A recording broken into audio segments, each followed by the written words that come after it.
Chakshu Unmilitam Jena Tasmai Shri Guruve Namaha Guruve Gaurachandraya Radhikaya Taravaye Krishnaya Krishna Bhaktaya Tarabhaktaya Namo Namaha Bhaktya Vihina Aparadamakshay Shiptascha Karmaditarangamadi Kripamai Tvam Sharanam Prapana Brinde Namaste Charanarabindam Bhajami Radham Aravinda Netram Smarami Radham Madhurashmitasyam Vadami Radham Karuna Baradram Tato Mamanasti Katyana Chapi. First of all, offer millions and millions of Dandava pranams unto the lotus feet of our most beloved Gurudev, Nityalila Pravishta Om Astotara Zarashishiman, Srila Bhaktivedanta Narayan Goswami Maharaj. And the same again, millions and millions of times unto the lotus feet of our most beloved Nityalila Pravishta Om Astotara Zarashishiman, Srila Bhaktivedanta Swami, Srila Prabhupada, and all the Vaishnava and Vaishnavi devotees of the Lord. Dandava pranams. So I thought this evening, and maybe tomorrow evening, we'll look at this very beautiful book that Srila Gurudev has just bestowed upon us, of his essential teachings.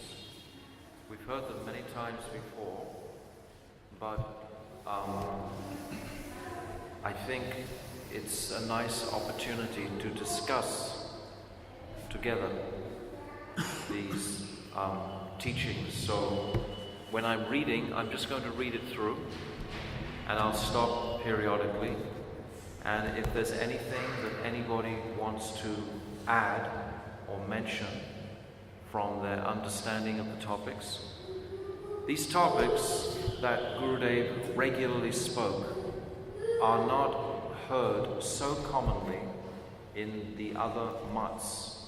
Srila Gurudev, in his exceptional potency, he delivered these very esoteric teachings to us, indicating clearly the path of Rag Marg, how to practice Rag Anuga Bhakti. If we don't talk about these subject matters, if we don't hear them and keep them alive, Srila Gurudev wanted to keep these subject matters alive. He gave his very life for it.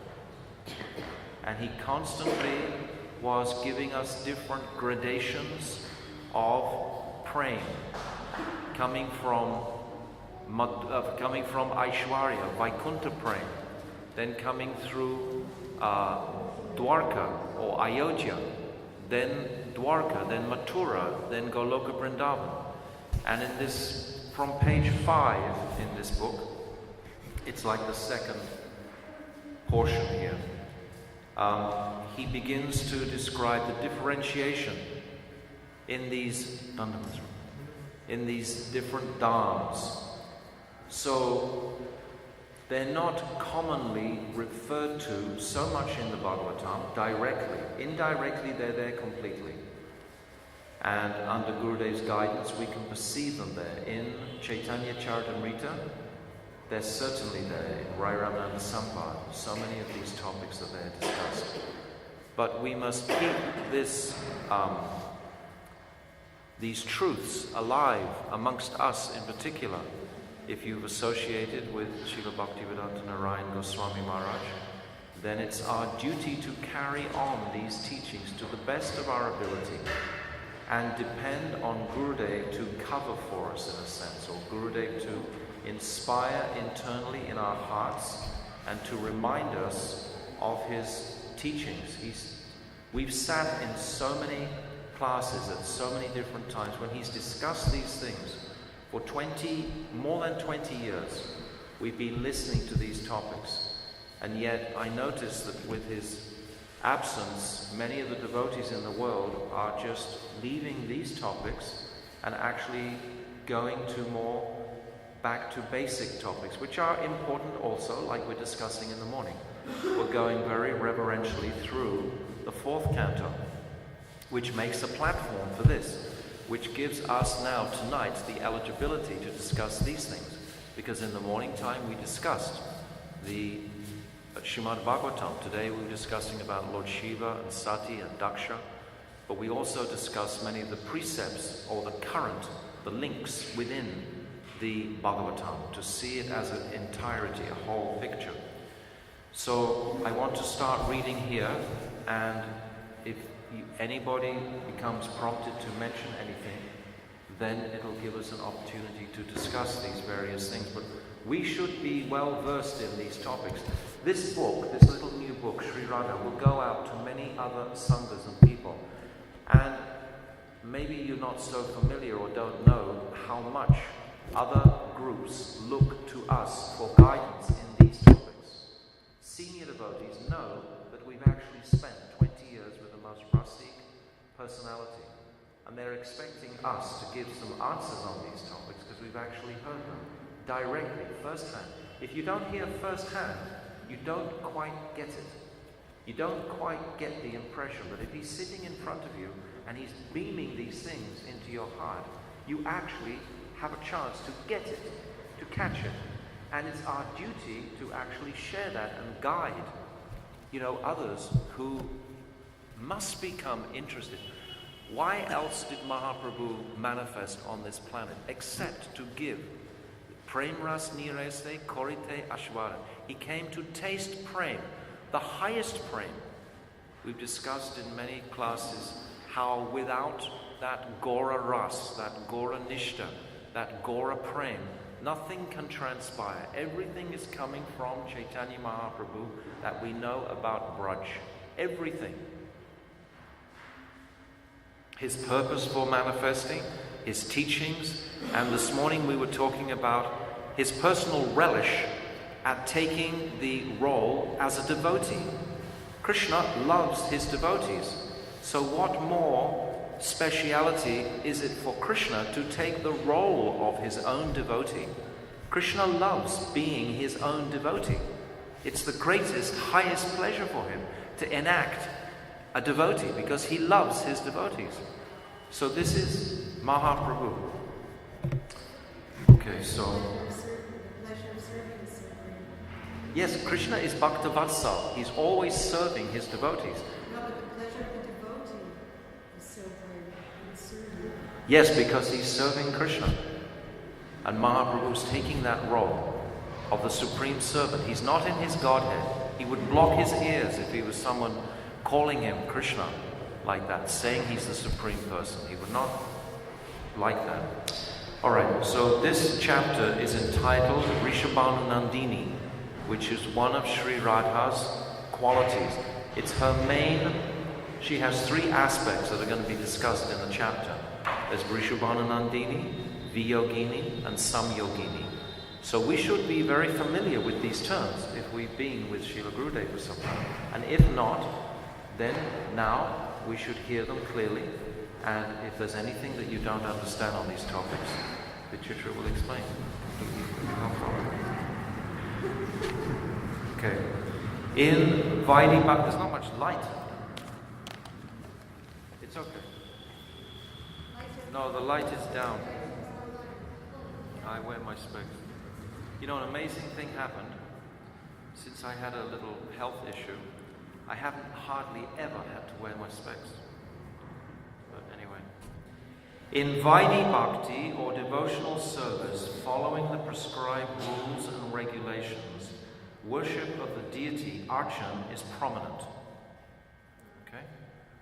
Note down these very authentic points.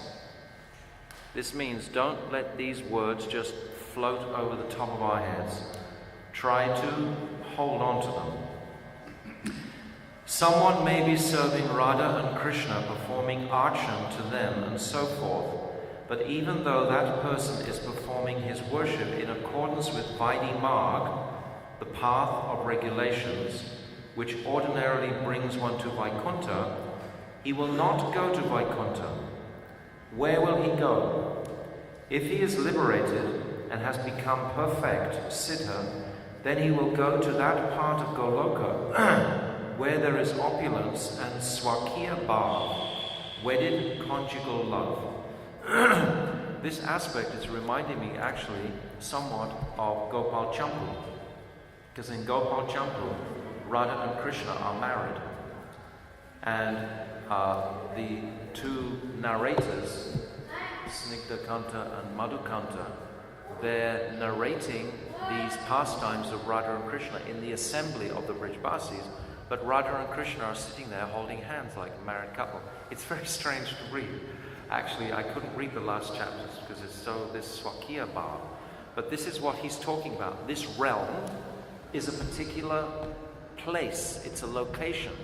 It's like a prakosht. It's like a chamber of Goloka. So this is amazing information. This is not just information about Goloka Vrindavan. It's actually what are the divisions in that planetary system of Goloka Vrindavan. There are different divisions within there. There is Gokul, there is Goloka, there is Braj. They are all different. There's some little... And if we become interested in these topics, then we can enter something very significant, very meaningful. We have to become inspired to want to come into these topics. You inspired to come into these topics? Good. It must be coming. Where will he go? If he's liberated, yes. Opulent Swakiya Bhav, wedded conjugal love. Swakiya. You understand swa? What does swa mean? Own. So it means in married life, you are mine. I am yours. There's an ownership. Actually, that makes some type of a boundary. There's something restrictive in that swakiya. But para, what does para mean? Other. It means other. So para means other. So understand, this was the gift of Mahaprabhu. Parakiya Bhav, the explanation. When Krishna comes once in the day of Lord Brahma, no one can understand Krishna. Dancing with other men's wives, etc. This is unheard of. So he has to come himself to explain this phenomenon. That God can dance with other men's wives. He has to explain it properly, otherwise everyone just become like Sahajiya and think that, oh yes, I can just do same. Take this most abominable, this unwedded love in this world, which is considered abominable, it's illicit, it's incorrect, and think that they're actually, performing some type of godly activity. So Krishna, God himself, has to come and explain the precepts of Parakiya Bhav. There is no Parakiya, unwedded, amorous pastimes there, in this location of Gokul that Gurudev is talking about here. It is like Vaikuntha, where there is so much opulence and where there is Swakiya Bhav. It's like Vaikuntha, but it's not Vaikuntha. Why is it not Vaikuntha? Vaikuntha has 2.5 rasas. What are they? I have to ask you these. What is it? Opulence one? No. There are 12 rasas. 5 principal rasas and 7 gona rasas. From Shanta, Dasya, Sakya, Vatsalya, Madhurya. Then there's the 7 gonas. Adbhuta, Hasya, Rodra, Karuna, Viraha, Bibats, Bhayam. These 7 gona rasas, 7 secondary rasas. So that makes 12. So there are 12 full rasas in Goloka Vrindavan. Krishna, Brajendranandan Krishna, tastes 12 rasas. But in Vaikuntha there are only 2.5 rasas. There's Shantaras, Dasya, and a little bit of Sakya. There can be no Vatsalya because Narayan doesn't have a mother and father. Right? Service and neutrality. Yes. And service in servitorship, Dasya. You understand these words? What? Sakyaras in Vaikuntha is like a little order. Shantaras in Vaikuntha is all the mood in Vaikuntha is awe and reverence. Understand clearly this dynamic, how restrictive it is for the heart, genuinely. There was a beautiful lecture written by Bhaktivedanta Swami Prabhupada, and he's talking about those residents in Vaikuntha having something of an inferiority complex. I mean, it was amazing the way he wrote it like that, because they were feeling insignificant towards Krishna. And this is a very common form of worship in the world, that God is great and I am very small. This is very common, certainly in all Western religions. But if you go in South India, even in Puri, you know, the great Lord of the universe, Lord Jagannath, and everyone is reverential to that. But Krishna describes in the 4th chapter, Adi Leela, of Chaitanya Charitamrita, there's 2 verses, 17 and 18, when he's describing very clearly that this worship does not control me.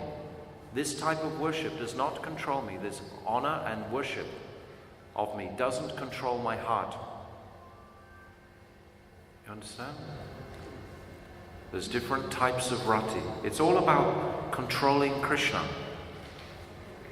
by love.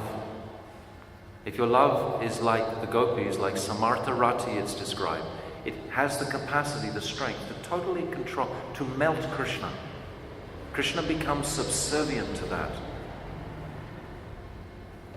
This is what we have been directed to absorb our consciousnesses in.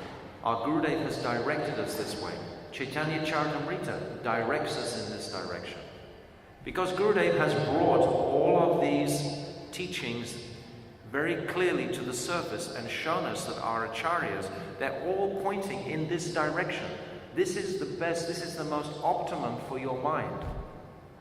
All of our Rupanuga Guru Vargya, they are all have manifested their Manjari forms, their spiritual forms. They are all in that world, in that plane. They're coming from that world. This is who they are.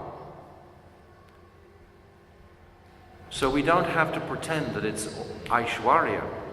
It's not. The highest conception is this Ragmarg. So we must understand it. And it's not easy to understand at all. It's the condition of the heart, and it's very restless sometimes. It moves around. It's like a whole new language from the Bhagavad Gita or from Srimad Bhagavatam. It's an entire other world of study. Rasa Tattva it's called. And we have the eligibility, all of us here, because we're in Vrindavan, to actually go into this direction. And it's very wonderful for the consciousness to actually enter into this place of rasa. You completely become separate from everything in this world altogether. Because there's no false ego when you're entering into that realm. Does that make sense? You tell me if something doesn't make sense. It's one thing for it to make sense, it's another thing to be able to, like, yeah, I really feel I get that. Yeah, no. Kind of behind everyone, I think. No. It's not behind or in front. We're all spirit souls here. You know, it's not one is in front and one is behind. It's not like that, really. That's the point. It's like you're seeing with equal vision. We're understanding that we're all tiny little... Sometimes someone, perhaps who's been a devotee for a very long time, has a very strong abhiman. I've been a very great devotee. Don't you know how many verses that I know? Don't you know how much I've read, where I've been? You know, this is such a minus to actually enter these topics. You know, it's like anyway, different examples. But we should be very aware of that. Sometimes when you're quite new and fresh, you don't have any of that extra baggage that you can sometimes acquire. I mean, we're supposed to purify this baggage as we go along, but sometimes it doesn't work like that. We're all incredibly different people. It's not all the same uniform mentality. Everything is extraordinary variety. So don't think inferior or anything like that. I was explaining something. You were saying Vaikuntha still have rasas. Yes, right. You say the other places which have more rasas. Yes, so in Goloka Vrindavan, it has 12 rasas. In Madhurya Dham, there are 12 rasas. That's all. Just that distinction. The intensity of the rasas between Mathura and Dwarka and Ayodhya are much less, but still the same 12 rasas are there in those places. But the intensity of that speciality, the way to understand this difference is the beautiful example that Bhaktivedanta Swami Prabhupada gave between Aishwarya and Madhurya, of the high court judge. You know, when he comes into the court, he's a very important man. Everyone's standing up very reverentially to him. He has life and death in his hand. He can pass out judgment, you know, on, yes, kill him, you know, execute him, etc. Everyone's very respectful. But he goes home at night and he plays with his grandson like a donkey. His grandson's riding on his back. He's the same person, but totally, totally different mood. So these different moods, this is what our Gurudev spoke about so extensively. These different moods. In Goloka Vrindavan, principally, it's all mood. It's all about feelings. It's about mood. This is what it's about. This is very often why women actually can understand this rasa tattva. They can catch it easier than a rational-minded man can. We're not ultimately any gender, but in these bodies that we find ourselves, sometimes it's easier for the ladies to understand these topics. Is that because the separation of Buddhism is so prominent here? What? In Dwarka, Mathura, and because separation means the sattvika bhavas are more intense. That's another topic Okay. altogether, but it's a very good topic. But we can come back to that. That's a very important point, but we'll come back. I was talking about the difference just between Aishwarya and Madhurya. Well, you said the intensity of the moods is less. And I was saying, is that because the separation isn't so prominent? They're Swaki and they're always with their husband. Right. Yeah, you can. Yeah, in that context, yes, I would agree with you. Yes, definitely, 100%. Because separation and meeting, this union and separation, it has such. That's a whole nother topic. You know, we can spend all night talking about that topic. But just in a nutshell, the difference in Vaikuntha is that there is minimal separation. There is separation in Vaikuntha because there has to be separation to nourish any sort of union. So there is meeting with Krishna. We read in Brihad Bhagavatamrita how they meet. They have darshan of Krishna. So there is meeting, and then Krishna does disappear from their sight, and they do experience separation. But the intensity of that separation is not anything as high as the intensity in Goloka Vrindavan. So there's a vast difference there. Actually, just talking, it's such a huge topic. You know, we got to stick with the text here, otherwise we just go all over the place. You know? But it is because there's so many aspects to it. Let me just stick on the text. Okay? So we're talking about there is parakya, unwedded amorous love there. It is like Vaikuntha, where there is so much opulence and where there is Swakiya bhav. In that part of Golok, the devotee serves reverentially like this. Srila Gurudev bows his head and folds his hands. They will address Radha and Krishna by saying, "O Prabhu," just how one addresses Lakshmi and Narayan. This is all in this abode where Swakiya is on the perimeter of Gokul. Gurudev is describing this planetary differentiation of Prakoshas. They are worshipping Krishna. But they are not in Vaikuntha. They are in that part of Golok that is on the boundary or perimeter of Brajmandal, Gokul or Vrindavan. So this is all that he's explained in this part. Those who are performing the archan of Radha and Krishna on the path of Raganuga, spontaneous love, however, will go to Vrindavan, the very heart of Goloka, where they will serve Radha and Krishna yugal. in Unnata Ujjvala Ras. That means they're serving Krishna. Only Radha and Krishna engage in that Unnata Ujjvala Ras. But by the mercy of Mahaprabhu, we can serve that Unnata Ujjvala Ras as Srimati Radharani's maidservants. That's the line. Unnata Ujjvala Swa Bhakti Shriyam. You understand? Yes? What do you understand? That in Goloka Vrindavana we can serve Radharani and Krishna as our maidservants. Yes. Because the maidservant experiences the same moods as Sri Radha experiences. When Sri Radha is embraced by Krishna, that maidservant also feels that same ecstasy, because they are tadatmik. When they're in the presence of Krishna, if they're away somewhere, they're not connecting with that same tadatmik mood. Like if Rati Manjari is picking flowers in Kusum Sarovar and Krishna is engaging the Sakhis in Surya Kund, then she won't feel that same tadatmik, because it's just like an iron in the fire. If the iron is far away from the fire, it's not going to experience what the iron in the fire experiences. The topmost brilliantly radiant love. Unnata Ujjvala. It's a very beautiful word. Unnata means topmost. Ujjvala. It's a beautiful word. Ujjvala. Brightest jewel. Huh? Brightest jewel. Brightest jewel, yeah. Or, yeah, brilliantly radiant love.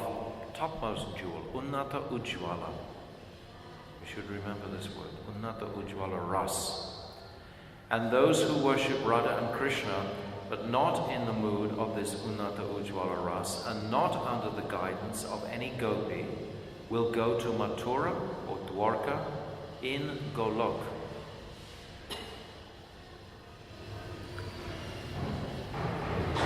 What will they do there? They will serve like Satyabhama, who is a manifestation of Radhika. Such persons will serve Satyabhama and Krishna there. Srila Vishwanath Chakravarti Thakur has kindly explained all these truths, and one aspiring to practice Raganuga Bhakti should know them. We should discuss them. So this is what we're doing. We're discussing these truths. I'm not trying to present that I know any of these truths. I don't. I'm trying to become familiar. Gurudev used to say, when you actually give a class, it should be nourishing your own bhajan, your own mood, so to speak. Not that you speak something that has no interest to you. So this has great interest to me. So I'm trying to learn by speaking to you and hoping that you will ask me questions that I have to try and Gopi can explain the answers. So it says something here that I don't know. Vichitra, you can explain to me this. It's saying that this Unnata Ujjvala, and not under the guidance of any gopi, will go to Mathura or Dwarka in Goloka. So he's saying that Mathura and Dwarka are in Goloka. So explain that. I don't understand. Outside of Raj, Mathura is part of Raj Mandal. Yeah. So it's outside of Vrindavan, Raj, and then Mathura, and then outside Mathura is Dwarka. Gurudev once explained that very beautifully. You remember that example? Somebody asked him, why is Mathura looking like it's in this Braj Mandal of Madhurya? Mathura is not Madhurya. They have 4 arms in Mathura. And they see Krishna.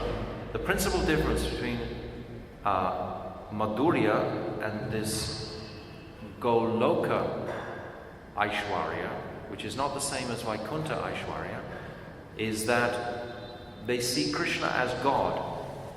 It's like the residents of Dwarka. They all know Krishna is the Supreme Personality of Godhead. They themselves are great demigods, most of them. And they're Krishna's, many of them, Krishna's parikas from that Aishwarya realm. but they're seeing themselves as related to Krishna. They're seeing him in very familiar ways, not like in Vaikuntha, where Krishna is so separate and everyone is very inferior, humble, begging. It's like, oh, Krishna's my friend, don't you know? But he's also God at the same time. And Krishna, the difference is that Krishna knows he's God.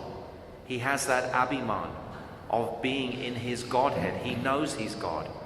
And all his sons, Pradyumna, Shambhara, etc., they all know that he's God. But they live with it. That's their life. And the queens, they also know that he's God. So this is different to Vaikuntha Aishwarya. It's a Madhurya. So I'm beginning to understand a little bit the answer to my question. But Gurudev gave this explanation of Mathura. I think I've said many times before. He says, when you look at the stars at night, and you may see a cluster of stars together, some of those stars, or perhaps one of those stars, is actually billions of miles further back in space than the other stars that you're seeing in front.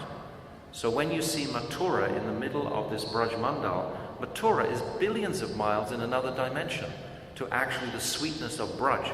Because the speciality of Braj, principally, is that Krishna never knows he's God. Occasionally he has an idea that he actually is the Supreme Godhead. But this Sarva Gyan, he's sometimes knowing, and Mugdata, he gets covered completely. Otherwise, how could that pastime with Mother Yashoda take place? How could he really be afraid of Mother Yashoda if he thought for a moment that he was God? He couldn't be afraid, and he really is afraid. Because there's these prayers by Queen Kunti, and she's commenting that how strange it is that Krishna, she can't understand, she's bewildered, that how is Krishna actually afraid of his mother when he is the Supreme Personality of Godhead? Queen Kunti is a Dwarkavasi or a Mathuravasi. She knows that Krishna's God.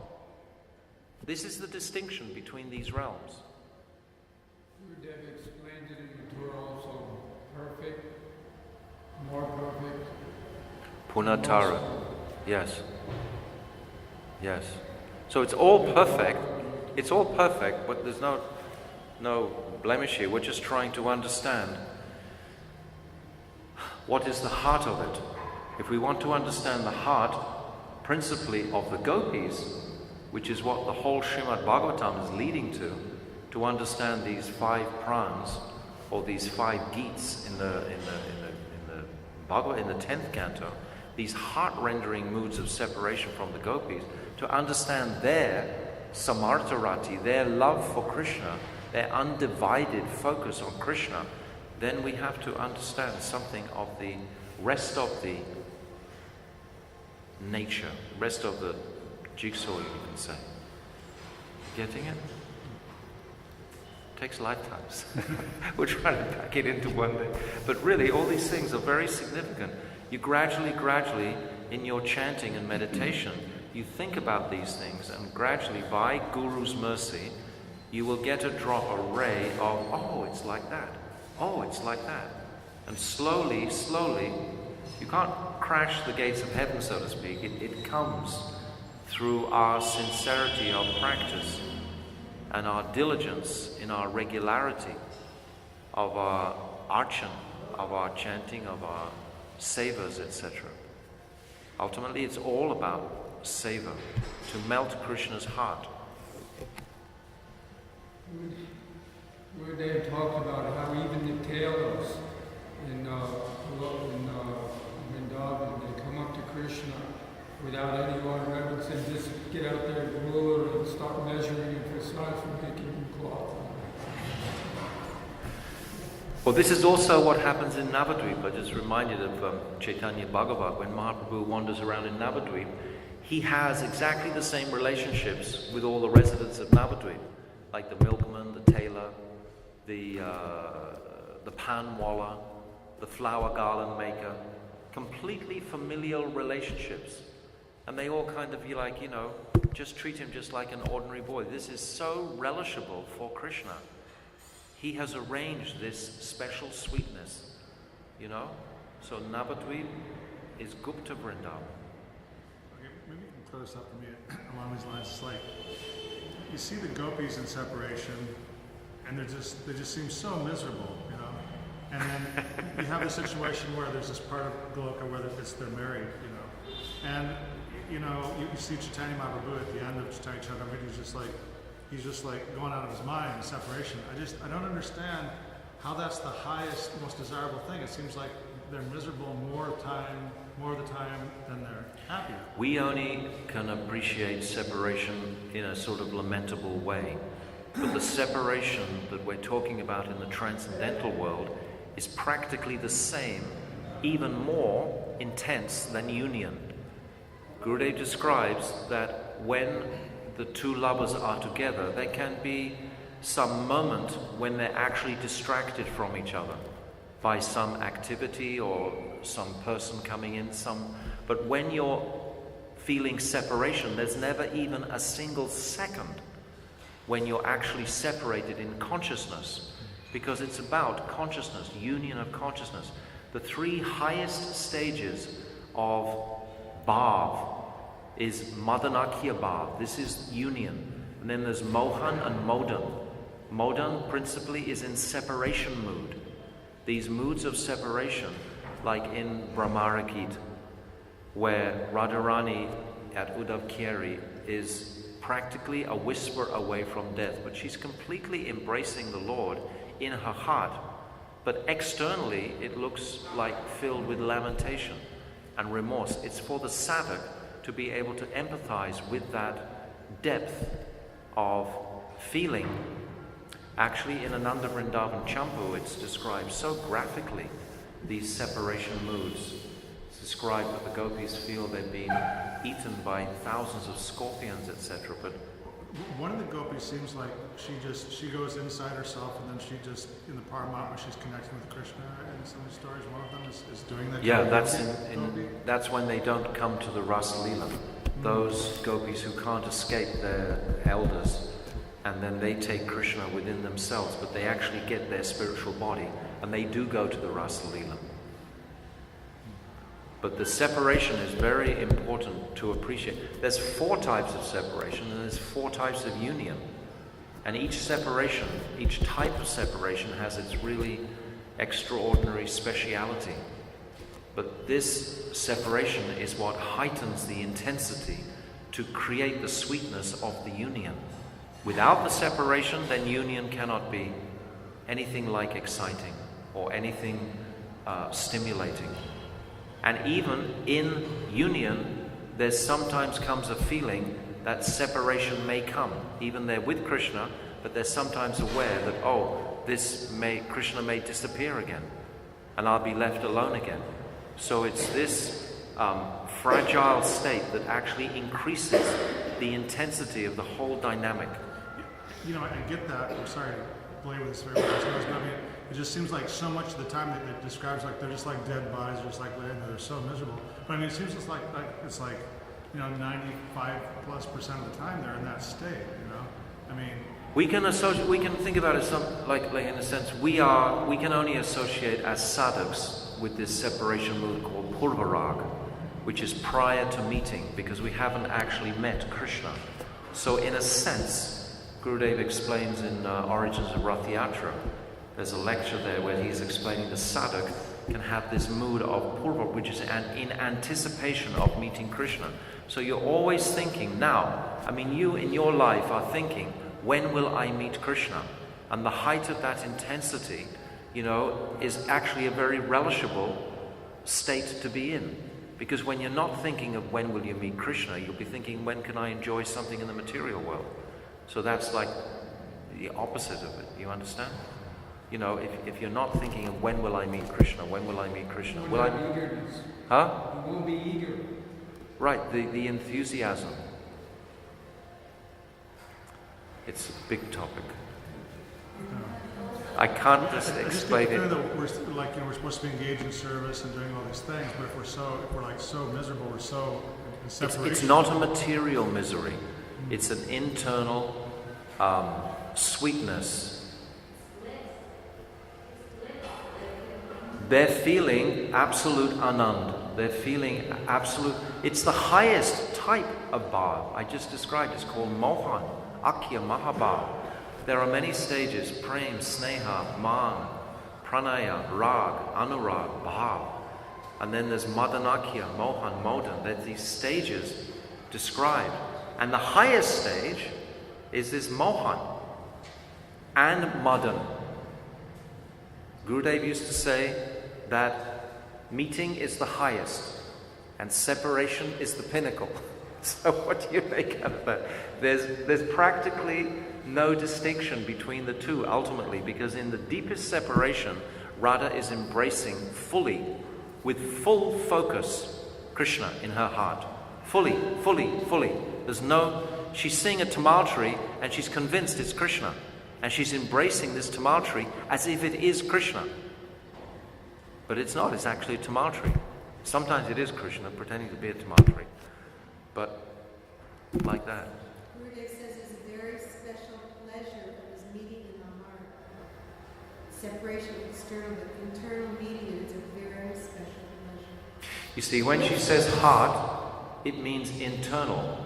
It means through your meditation. What you're describing is from a material perspective of external sadness and lamentation, but internally, the heat and warmth of the heart in that mood of separation is so intense and special. You have to think about it, Stuart. No, I'll think about it. It's going to take For years you have to, and you I can think read. about this all the time. I just can't figure it out. Keep thinking. No, don't try and figure it out. Just pray. Just trying to understand, Pray to my Gurudev. Okay. Pray to Srila Prabhupada. Please, dear Gurudev, I want to understand this topic. Please. And he will direct you what you can read, what you can absorb, and different people can explain. And gradually, I mean, we've had devotees for 20 years in association with who don't understand this topic. It's not something that just drops off the page. You have to like dedicate your entire existence. Srila Bhakti Rakshak Shirama say, die to live. You have to come to this place of like, it's a very, but it's perfect questions, Stuart. It's perfect questions that you're asking. Actually, I asked the same question as you did. And Gurudev said, you should read Chaitanya Charitamrita Adi Lila, especially the 4th chapter. 4th chapter, Adi Lila. I just got through the whole thing. I just literally read through the whole thing, leading me here to this, and this is like the pinnacle of this. I mean, how? Yeah, he said you can understand, you just have to chant a lot and study that. Okay. What he said. I mean, I'll keep He going. didn't give me any answer. Thank you. I'm still looking. All right. Thank you. That's great.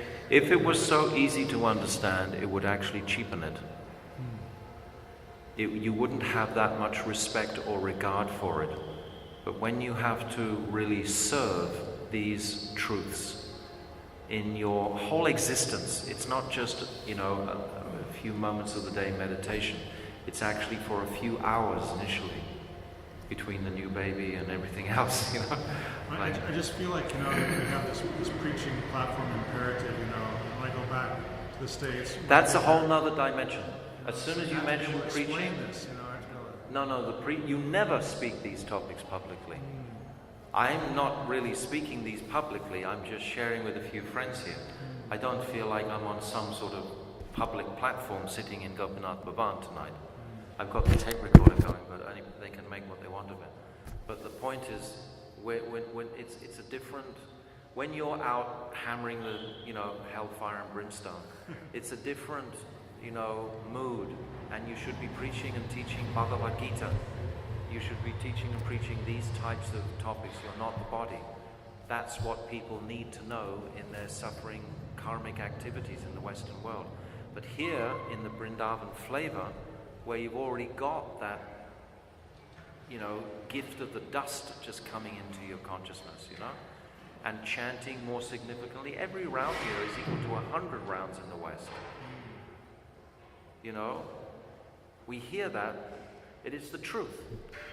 If you really try to chant more here, it has much more effect in your heart than it would have if you're in Sardinia chanting.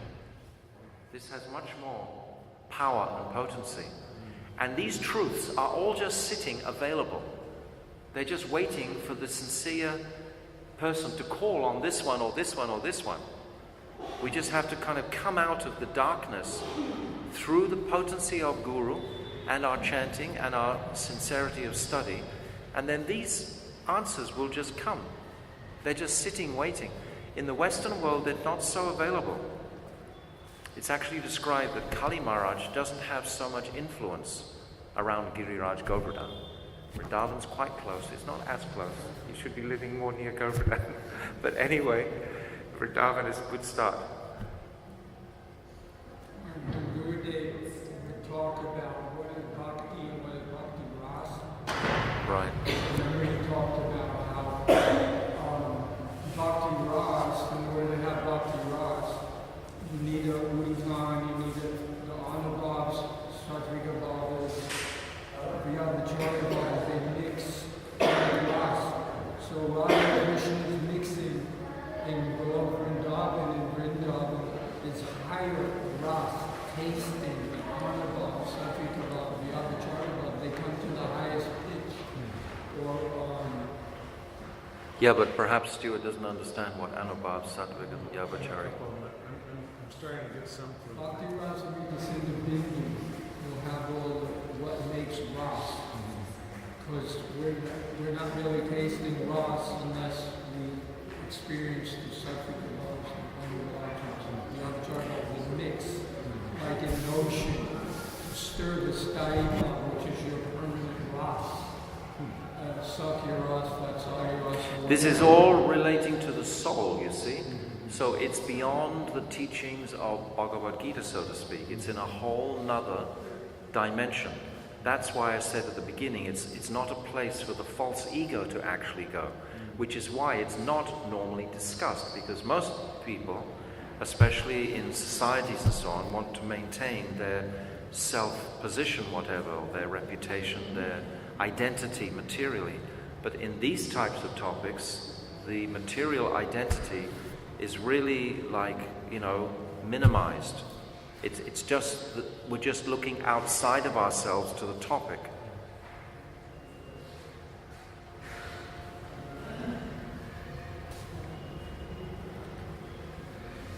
If you chant 64 rounds a day,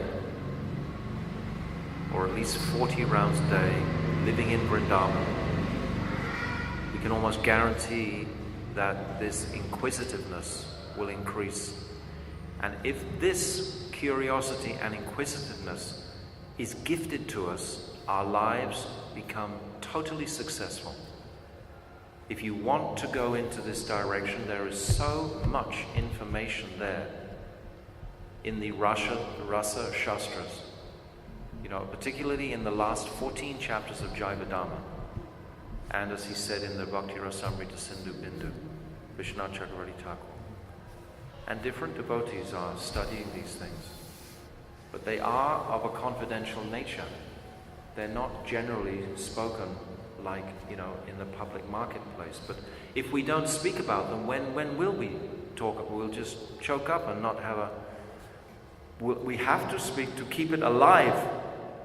Otherwise, I don't think we're honoring Gurudev's legacy, quite frankly. If you think, oh, that's too high, I'll park that, I won't go there, then what? You're crushing what our Gurudev came to give. So somehow or other, it's our duty to try and understand something of these topics, at least intellectually, initially.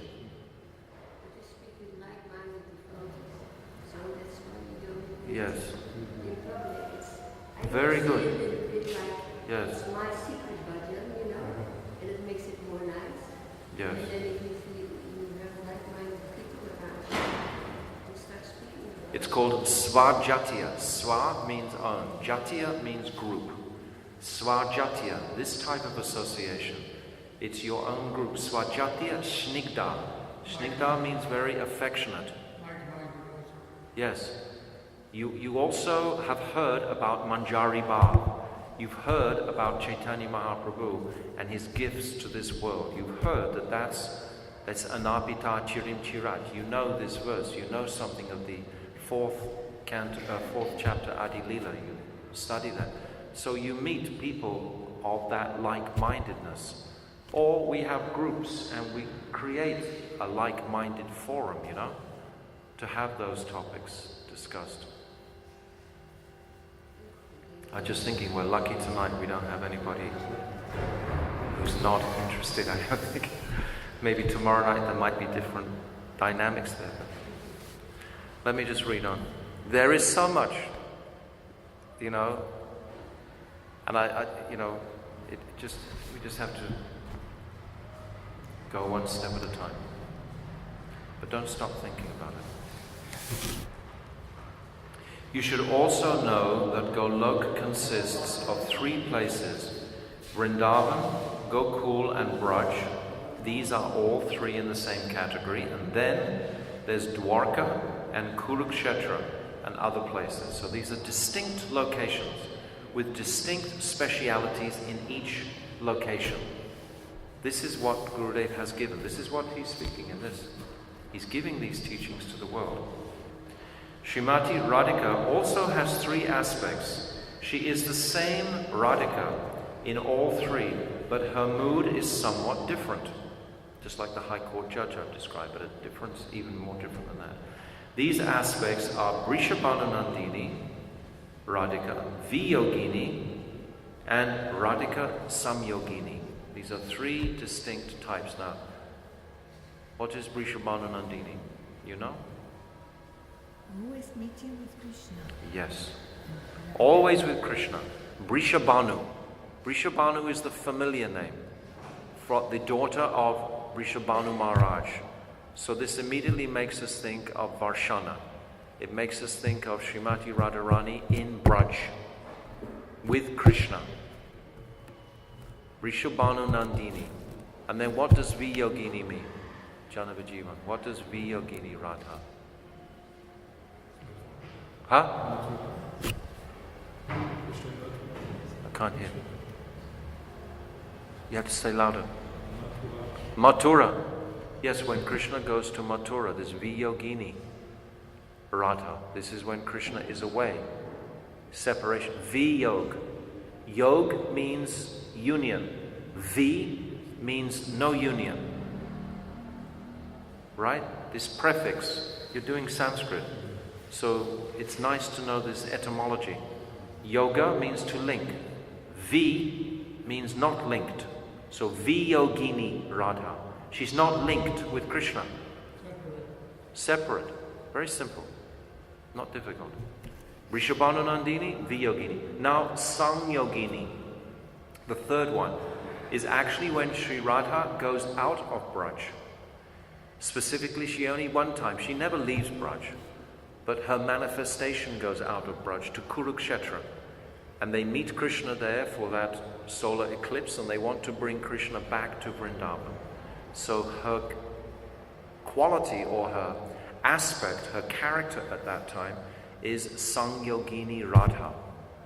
And these 3 types of Radharani's moods are manifest in Mahaprabhu's Leela also. When Mahaprabhu is in Navadvip, this is like Vrishabhanu Nandini. When he's in Puri, it's Viyogini. When he goes to the Godavari River and meets Rai Ramananda, it's like Samyogini. Huh? Godavari. I'll learn to speak one day in this life with your good tutoring. A Godavari. Actually, these words are beautiful if you can speak them properly. They are, definitely. So who is Vrishabhanu Nandini? Sri Radha is always with Krishna. Always. They are never separate. Although a mood of separation is sometimes there. And when Sri Radha is in Man, her mood of jealous anger, or when Krishna goes cowherding, or when Radha feels prem vaititya, separation from Krishna, even when they are together, only these times.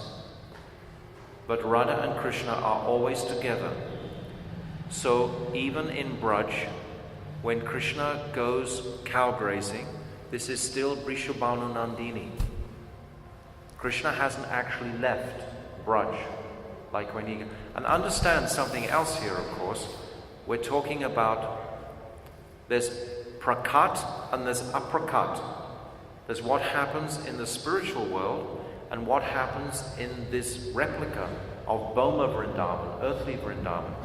There's a whole nother dynamic here that is explained, the difference in these two locations, because in the spiritual world there is no real separation, but still there is a conception of separation. So there is separation in the apricot Golok, but it's a conception of separation. Okay?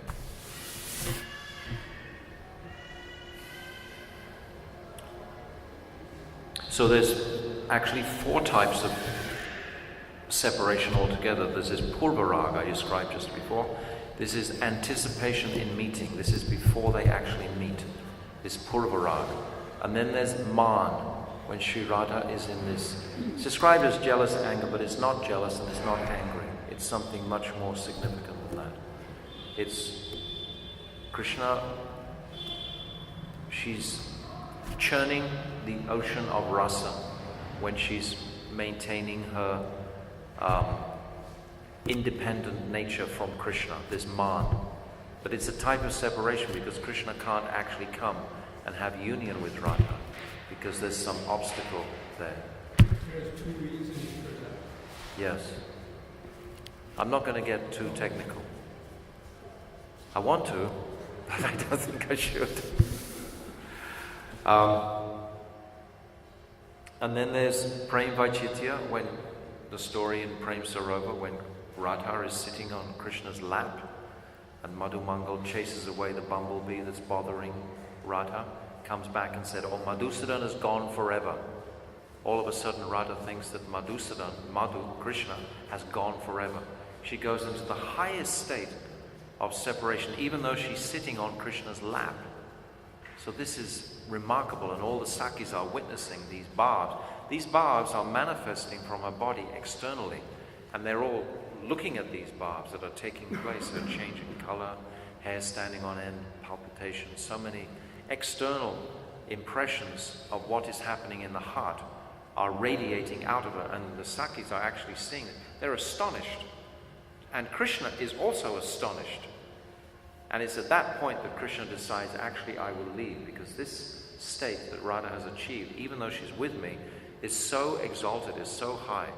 This is called separation in meeting, praying by Chitya.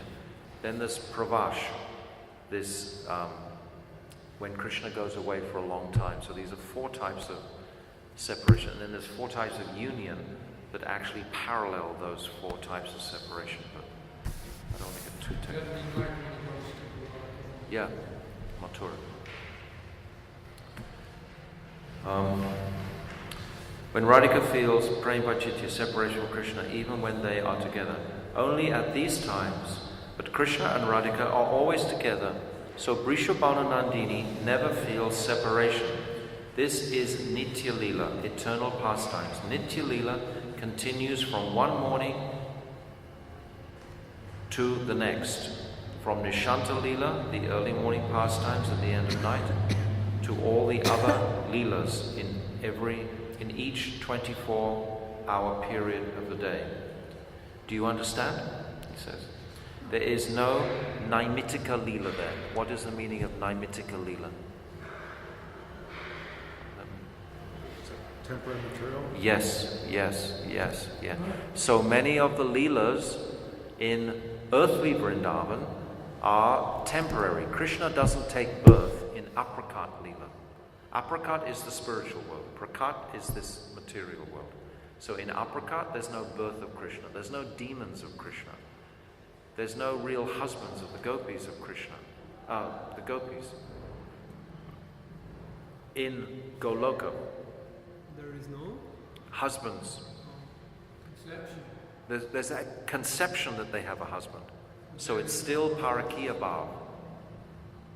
I'll read you how Gurudev explains it at the bottom. Naimitika literally means any activity that takes place due to some cause. It is sometimes called causal activity. It has a reason, a purpose. Because this cause does not exist in the spiritual world. In other words, because there are no demons there, because there is no one opposing Radha and Krishna's union, and because Krishna never leaves that place. Such pastimes do not exist there. But they have conceptions that these pastimes have gone on. They only exist as a conception or mood. Okay? When you talk about the 12 rasas in Vrindavan, they're there in Dwarka and Mathura, but in the Goloka Vrindavan, there's gasoline and all that also. Yeah, it's described on the back cover of the Bhakti Rasamrita Sindhu Bindu that Krishna spits with disgust at the smell of the rotten yogurt. This is described as vibhats or disgust. You know, this gona ras, disgust, this is what you're asking. So Krishna feels disgust at the rotting yogurt. But I meant in the prakat. Apricot. Are they there too? This is apricot, prakat and apricot. So in Goloka Vrindavan, is that there also? Those gona rasas are there, yes. Yes. Because they're nourishing. The gona rasas ultimately are like the vyabhachari bhavs. It's just a different name for vyabhachari bhavs, actually. Do you know how they would manifest? Because generally the demons would cause something like that, gasoliness or fear or whatever. There will be a conception of that. Oh, But just like the vyabhachari bhavs, they come in conceptions. Maybe I shouldn't have gone into this topic because I'm not a realized soul. But all I can do is say whatever I remember. Vichitu will help me out. And Charu is there. She knows all these things. She's sitting very quietly. But she's here for so long also. So, anyway, just see how we go. I just stumbled through. And, but I think getting something. Now, Gurudev, look, it's 6:10. We're supposed to stop at 6. It's supposed to be an arti. Because what?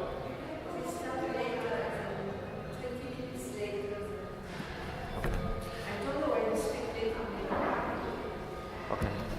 So, now Gurudev is going to describe 3 types of dharmas. Dharmas. Is that correct? Dharmas. There are 3 laks. There are 3 lokas or manifestations of the Dharma. The first is Prakat Dharma, where the Dharma and its pastimes fully manifest in this world. This is Prakat. The second is Aprakat Lila Sthala, the spiritual world, Aprakat, not Prakat. Prakat is here, Aprakat is there. Where Krishna and Radha perform their Nitya Lila, eternal pastimes. And the third is Drishyaman Dham, which is the Vrindavan on earth that we see now. This is Drishyaman Dham. It's a beautiful word. Drishyaman. At the present time, we cannot see Krishna and Radha, and we cannot see their pastimes. What are we seeing? Who are we seeing? Because we are covered by Maya, we cannot see any pastimes, but we can hear of their pastimes and then understand, for example, that this is the same Govardhan that was lifted by Krishna, and this is the same Yamuna as in Krishna's pastimes. This is called Drishyaman, the present vision of the Dham. Okay? That's very simple to understand. What is Prakat Dham? When Krishna descended with all his associates, Braj Dham also descended from Goloka Vrindavan. Although both Prakat Dham and Aprakat Dham are one and the same, and there is no difference between them, on the other hand, there is a difference. Okay? Now this is getting into the realm of what is called Achintya Bhav. We have to appreciate it's beyond our capacity, but we can still reconcile because we chant Hare Krishna. That's how we can reconcile. At the time of Krishna's Prakat Lila, when he descended in this world and played here, Yoga Maya connected this earth to that transcendental place in the spiritual sky. It's very beautiful the way it's presented. When Boma, earthly Vrindavan pastimes are happening, Yogamaya has connected that aprakat realm with this prakat realm by Yogamaya's potency. She's connected the two. At that time, the beauty of that place, Vrindavan Dham, was so glorious. This is quite simple to appreciate. So many of the descriptions in the Bhagavatam are about the nature and color of Vrindavan. The beautiful trees, if you read the Govinda Lilamrita or the Bhavanamrita, these other books, they're so much connecting with the nature of the land of Vrindavan. It's such a speciality. So that connection is coming from the spiritual realm. The beauty of the huge shady trees, the swans and the cuckoos and the wildlife and so on, the fragrances of the flowers, so much the creepers, so much of that beauty is spoken about and referred to during Radha and Krishna's pastime Leelas. The sweetness and speciality of their kunjas. You sometimes see in Shamarani's paintings the beauty of the settings and so on. This is all this connection through Yogamaya. At that time, the beauty of that place, Vrindavan Dham, was so glorious. All those who were Nitya Siddha, eternally liberated, and Sadhana Siddha, perfect through spiritual practice, could go there and see Radha and Krishna. And those who were practitioners, the sadhaks, as well as those who had attained bhav, could also go. So when Krishna, this is referring to Krishna 5,000 years ago, when there were sadhaks on the planet 5,000 years ago, they could access directly that spiritual atmosphere of Vrindavan. You understand? Yes? Another difference is that although Vrindavan here in this world is the same as the transcendental Dham, because our eyes are material, being covered by Maya, or in other words, because Yogamaya has covered the Dham, we cannot see it. On the other hand, a very high-class devotee sometimes gets a glimpse of that aprakat lila. If you stay long enough in Vrindavan, chant sufficiently, perform your sevas, and you have a sincere enthusiasm to actually access these places. Krishna sometimes, occasionally, will lift the veil for a moment. It's like it's described in Jaivadhamma many times. There's spurtis. Vijay Kumar has a spurti. You see for a second. If you're always thinking about these topics, and like you're doing Vrindavan Parikrama, something like that, then occasionally that veil may just lift for a moment, and something may be perceived of the spiritual realm, to give us the enthusiasm and the deep shraddha to actually go forward. Krishna can do like this. We should pray for those.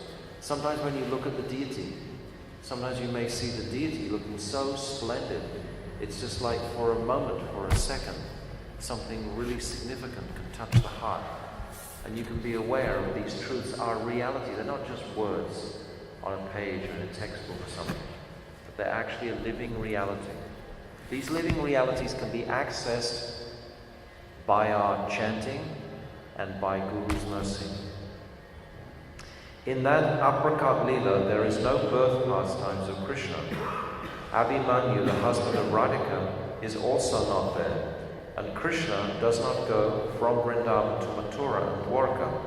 Only the mood or conception, which is called Abhiman, of such pastimes is there.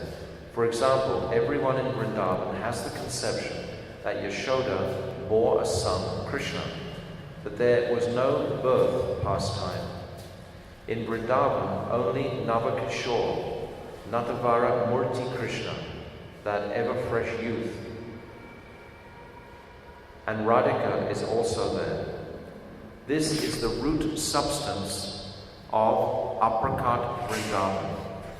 In aprakat Vrindavan, there is only an idea that Krishna has gone to Mathura and Dwarka. At that time, the Brijvasis are thinking, oh, this separation is very bad, we cannot tolerate it. But But really Krishna never leaves Vrindavan. These books, what I'm reading, I'm trying to encourage you and inspire you to take shelter of these books and read them. This is why I'm reading it publicly, so that we won't just shelve it. And perhaps by reading it together, we can understand it more clearly. All the hundreds of truths that are packed into every line practically. We have to have some background actually to appreciate it. In Prakat Lila, Krishna's pastimes in one of the material universes, however, these conceptions take a tangible form. That's the difference. This is the principal difference between the spiritual worlds and this material world. In the material world, these conceptions that are there in the spiritual world, they take this tangible, like there are demons. There is Aristasura, there is Kalyanaga, all these Bakasura, Vyomasura, Parambasura, all these personalities, they all actually have a form. In Aprakat Lila, Srimati Radhika thinks, I am married to Abhimanyu, but this is only a mood or conception created by Yogamaya. On the other hand, here in Prakat Lila, that conception takes a shape, and everyone can see that Abhimanyu is the husband of Srimati Radhika. In other words, in this Prakat Dham, in Prakat Lila, everyone can see that Yashoda is giving birth to Krishna. There in Aprakat, although there is no birth, everyone thinks that Yashoda has begotten a child and that his name is Krishna. They also have the conception that Krishna has gone to Dwarka, although actually he has not gone. They lament, oh, Krishna has gone. He should not have gone. I am feeling so much separation from him. Similarly, there is no Kamsa in Aprakat Lila. There is only an idea of him. The Brijbasis think, oh, if Krishna goes to Mathura, he will fight with Kamsa and Chanura and Mustika. There really is no Chanura or Mustika there. Only the idea is there as created by Yogamaya. In Prakat, however, these conceptions have taken solid shape and have become Chanura, Mustika, Kamsa, Jarasandha, and so on. Okay? Only a realized person whose bhajan has come to the stage of bhav can understand these truths. So don't be unhappy if you can't understand these truths. I can't understand these truths, but I'm reading them to try to understand them. So if we make the effort to understand these truths, then perhaps some mercy will come from Krishna. But if we don't ever make the effort, then how will we ever get any sort of result? And the effort simply begins by chanting, by rendering sincere service. I am giving an outline only for those who want to advance, for those who have no worldly desires, Gurudev is speaking here, and for those who are always thinking of these subject matters. I am telling all these things in order to help him. This is called association. So Gurudev is giving us this association.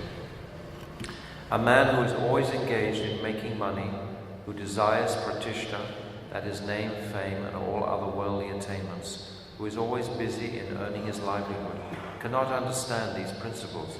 Still, I am describing them. I know that such high-class devotees are very rare, but still I am speaking these things so that you can hear. In the future, you may be fortunate enough to attain that place, Goloka Vrindavan. So there is no difference between the Vrindavan that manifests in the material universe, Prakat, and the Vrindavan in the spiritual sky, Aprakat. But our eyes, covered by Mahamaya, cannot see this. We have no conception of Aprakat Lila, only Prakat Lila. All the Leelas in Prakat Lila, however, are in Aprakat Lila, and therefore Parakiya Lila is also there. The root is there. The perverted reflection is in this world, in the mundane extramarital affairs that take place here. Okay, I'm going to stop now.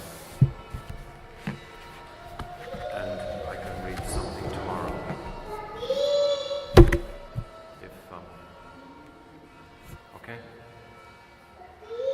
a lot to digest, you know. You can get overload. I don't want to overload. Because you just go on talking, then you miss what you talked at the beginning. It's like we have to digest something that we've heard.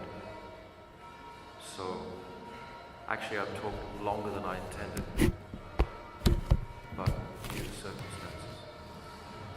Okay? So, shall we do the same tomorrow? Carry on? So I'm just basically reading and hoping that you will take this yourself and read it and perhaps have some... Actually, if you have questions, part of the questions are, if you form the question nicely, you're actually giving the answer to the questions themselves, just by your effort to make the question. Already the answer has begun. So it's important for us to have these questions. Srila Gurudev ki jai, Anantakota Vaishnava Vrinda ki jai, Gold Premanande, Hari Hari Bol. Hare Krishna, Krishna Krishna, Hare Hare, Hare Rama, Rama Rama, Hare Hare, Hare Krishna, Krishna Krishna, Hare Hare, Hare Rama.